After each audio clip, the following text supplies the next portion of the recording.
Good morning mga master. So paano nga ba ito assembling itong ating smoke detector? Ayan, so, yung ating smoke alarm. So napakasimple lang, bali tinanggal ko na dito sa kanyang lagayan itong mga ito. Ayan. So dito mga master, ito yung ating smoke detector. Sa likod niyan isa may battery. So twist lang natin. Bali meron siyang plastic pa. Ayan. So meron pa siyang plastic. Gagawin nyo lang, tatanggalin lang natin ito.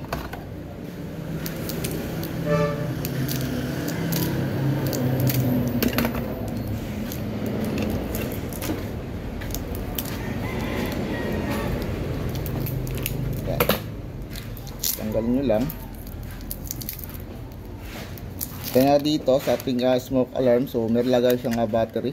Ayan, so negative tsaka positive, so 9 volts. Ipit nyo lang siya rito.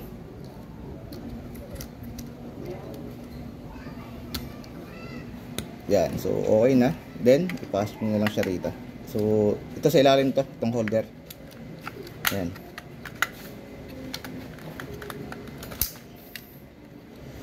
So ayusin nyo lang. Then pasok mo siya rito. Kaya siya naka-cover.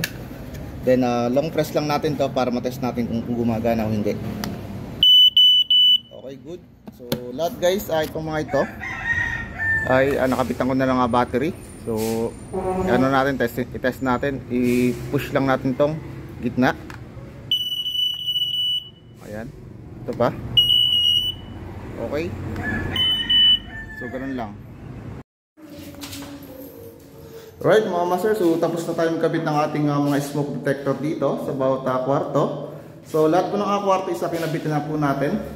Kompleto na po yan. Ayan. So sa hallway naman isa meron na itong smoke detector. Kompleto na po yan. Then dito, so nagkabit po tayo ng emergency light. So additional na saksakan na isa para po sa ating emergency light natin. Right, so yun lang po.